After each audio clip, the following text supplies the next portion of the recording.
Good evening students. आज हम आपके लिए लेकर के आए हैं क्वेश्चन नंबर 3 आईसीएससी बोर्ड, जो कि 10th लेवल का फाइनल अकाउंट का क्वेश्चन है। कॉमर्शियल स्टडी बुक का नाम है by C V Gupta, Goyal brothers, ये मैंने इसके अंदर मेंशन कर रखा है। इसका फाइनल अकाउंट लिया है। जो क्वेश्चन नंबर 3 है, देखिए क्वेश्चन नंबर 3 में सबसे पहले first of all you have to draw a format, means trading account, profit and loss, then balance sheet.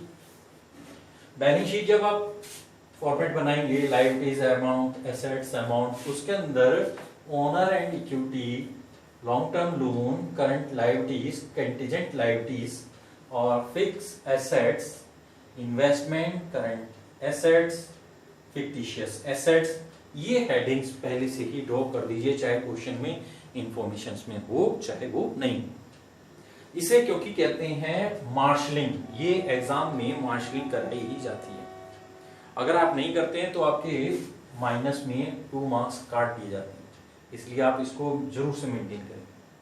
Okay, इसके बाद आप इसके अंदर, जैसे कि इसके अंदर फर्स्ट पॉइंट दे रखा है कैपिटल, तो कैपिटल इट्स अ स्मॉल, आपके जो बिजनेस में स्टार्ट करने वाली मनी होती है, इट्स ए स्टार्टेड मनी, उसको हम यहाँ पे मेंशन करते हैं ओनर एंड इक्विटी में। ओनर इक्विटी के अंदर 9790।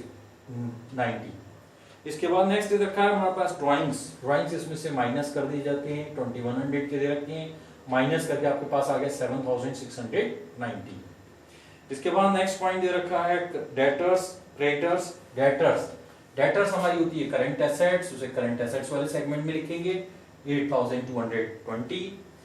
क्रेडिटर्स हमारे 6470, ये हमारी लायबिलिटीज होती है, यानी करंट लायबिलिटीज। इसके बाद आता है cash and bank balance. Cash and bank balance debit side वाला जो होगा वो हमारी एसेट्स होती हैं, इसलिए उसको लिखते हैं कैश को करंट एसेट्स में 240। ऐसे ही आपके पास बैंक बैलेंस इस साइड में लिखेंगे 660। नेक्स्ट पॉइंट दे रखा है इसके अंदर डिस्काउंट डेबिट साइड वाला डेबिट में, क्रेडिट साइड वाला क्रेडिट में, किसमें, प्रॉफिट एंड लॉस अकाउंट की। देखिए इस साइड में भी लिख दिया डिस्काउंट अकाउंट 340, इसके क्रेडिट साइड में क्रेडिट वाला 210। नेक्स्ट पॉइंट है purchase and sale. Purchase and sale आप लिखते हैं ट्रेडिंग अकाउंट के डेबिट साइड में परचेज, क्रेडिट साइड में सेल। लेकिन आप आगे देख लीजिए कि आपके पास रिटर्न तो नहीं है, यानी परचेज रिटर्न, सेल रिटर्न तो नहीं है। अगर परचेज रिटर्न, सेल रिटर्न है तो उसका अमाउंट को आप अंदर लिखेंगे। अंदर लिखने के बाद रिटर्न का माइनस कर देंगे अमाउंट, माइनस करने के बाद फाइनली अमाउंट बाहर लिखेंगे 9270। ऐसे ही यहाँ पे सेल का सेल्स रिटर्न माइनस कर देंगे 1500, तो आपके पास 15120 आ जाएगा। नेक्स्ट पॉइंट है फैक्ट्री प्रीमिसेस। फैक्ट्री प्रीमिसेस का मतलब होता है फिक्स एसेट्स। ये हमने यहाँ पर कहाँ पे लिख दी, फिक्स एसेट्स, करंट, इसके अंदर फिक्स एसेट्स में फैक्ट्री प्रीमिसेस 5500। नेक्स्ट दे रखा है wages and salary. Wages and salary अगर दे रखा होगा तो ये हमारी फैक्ट्री से रिलेटेड है, इसलिए हम इसको लिखते हैं ट्रेडिंग अकाउंट के डेबिट साइड में वेजेस एंड सैलरी 1880। नेक्स्ट आता है ऑफिस फर्नीचर। ऑफिस फर्नीचर हम लिखते हैं फिक्स एसेट्स में 1000। नेक्स्ट पॉइंट है इसका stock as on first March 1978 और एग्जाम आपके जो क्वेश्चन जो है उस क्वेश्चन को आपने स्टार्ट किया है, यानी कि जो उसकी क्लोजिंग आपकी जो डेट दे रखी है। देखिए क्वेश्चन में आपको क्लोजिंग डेट दे रखी है 28 फरवरी। 28 फरवरी, एक मिनट इसमें यहाँ पर एक सही कर लीजिए आप, इसमें जो डेट है वो डेट डलेगी फॉर द ईयर एंडिंग, क्या दे रखी है 28 फरवरी 1979। ऐसे ही यहाँ पर आपकी जो बैलेंस शीट जो है उसकी भी डेट आपको इसके अंदर मेंशन कर रखी है, वो भी आप यहाँ पे लिखेंगे जो ये इसका लास्ट डेट है, मींस टू से क्लोजिंग डेट 28 फरवरी 1979। और ये आपको दे रखी है स्टॉक एज ऑन 1 मार्च 1978। 1978 का मतलब हो गया कि ये हमारी कौन सी डेट है, ओपनिंग डेट है, और ये हमारी क्लोजिंग डेट है। तो ओपनिंग डेट यानी ओपनिंग स्टॉक, तो उस ओपनिंग स्टॉक को हम लिखते हैं ट्रेडिंग अकाउंट की डेबिट साइड में to opening stock 3120। Next point आता है आपका इसके अंदर जनरल एक्सपेंस। जनरल एक्सपेंस हम लिखते हैं प्रॉफिट एंड लॉस अकाउंट की डेबिट साइड में, जनरल एक्सपेंस 210। इसके बाद नेक्स्ट आता है rate and insurance. Rate and insurance को हम लिखते हैं प्रॉफिट एंड लॉस अकाउंट की डेबिट साइड में 270।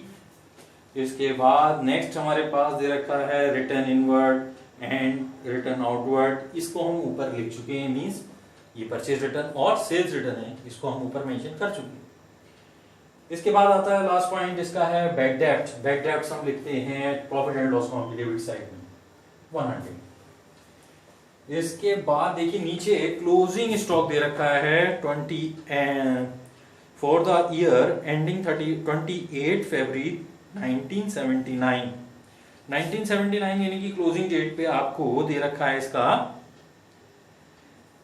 5690। ये हमारा क्लोजिंग स्टॉक है, और मैंने आपको पिछले वीडियो में बताया था कि क्लोजिंग स्टॉक एक ऐसा पॉइंट है जो हमारे क्वेश्चंस के अंदर दो अकाउंट्स को इफेक्टेड करता है। एक आता है ट्रेडिंग अकाउंट के क्रेडिट साइड में 5690, और दूसरी जगह इसकी है करंट एसेट्स में।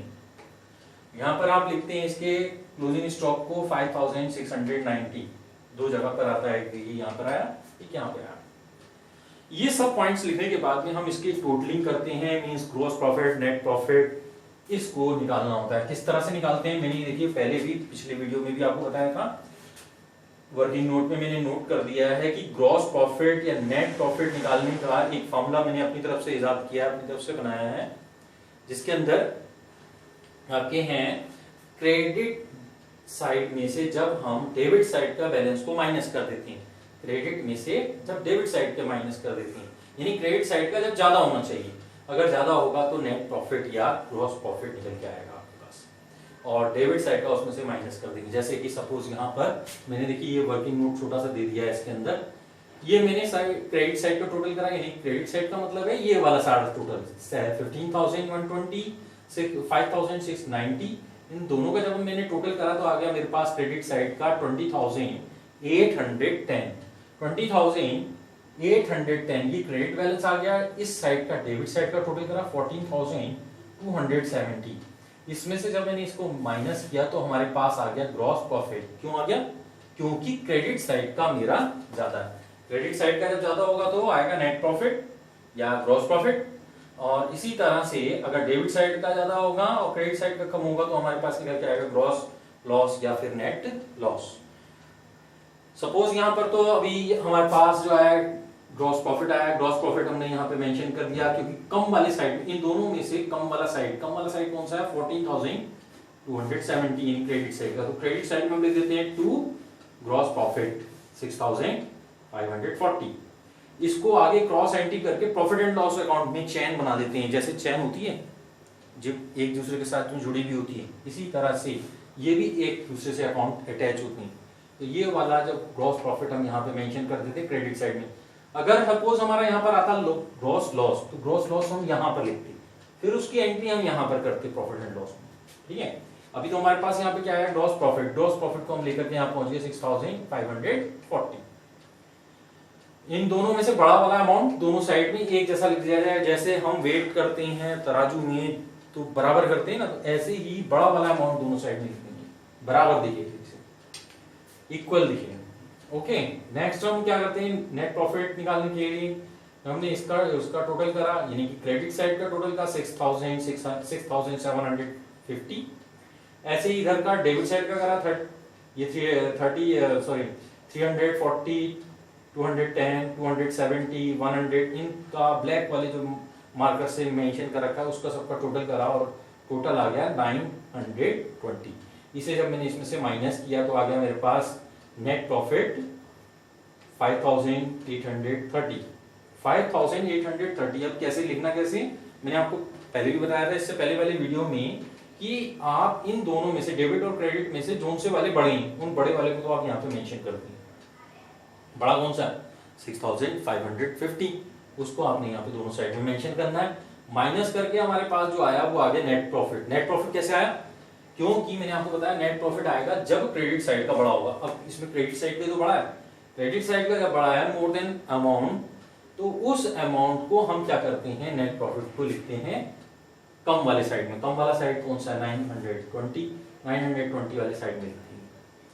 अब इसके बाद इस नेट प्रॉफिट को हम लेकर के पहुंचते हैं यहाँ पे, यानी कि कैपिटल और ड्राइंग्स माइनस करके जो अमाउंट आया है उसमें हम नेट प्रॉफिट को क्या करते हैं, ऐड करते हैं। अगर क्वेश्चन में हमारे नेट लॉस आया होता, नेट लॉस आता, तो हम उसे इसमें से क्या करते हैं, माइनस करते हैं।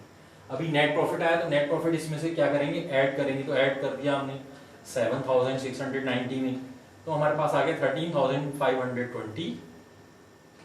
ये फाइनली हमारे पास अमाउंट आ गया। अब हमने क्या करा, इसका इधर का टोटल और इधर का टोटल कर लिया। दोनों साइड के टोटल क्या आने चाहिए, इक्वल आने चाहिए। इक्वल आना मींस हमारी trading account, profit and loss, then balance sheet, दोनों की दोनों ठीक है। ठीक है, अभी ठीक ही है, मैंने करा है क्वेश्चन ठीक है। और देखिए इसमें जोन से हेडिंग्स के लिए कोई इंफॉर्मेशन नहीं है, उसके आगे डैश कर देंगे। जैसे फॉर एग्जांपल इसके अंदर लॉन्ग टर्म लोन नहीं था, इन्वेस्टमेंट नहीं था, आगे डैश कर दिया। फिक्टिशियस एसेट्स नहीं थे, उसमें डैश कर दिया। ऐसी कंटीजेंट लायबिलिटीज नहीं थी, वो हमने इसके अंदर डैश कर दिया। ठीक है, ओके स्टूडेंट्स, देखिएगा मेरे इस वीडियो को, जो क्वेश्चन समझ में नहीं आए आप कमेंट्स करिए, या फिर आप इसको पोज कर करके क्वेश्चंस को दोबारा अपने आप नोट डाउन करिए, प्रैक्टिस में करिए, आपको जरूर इजीली समझ में आएगा। ऐसे ही मैं आपको आगे और वीडियो सेंड करता रहूँगा। Okay, good evening.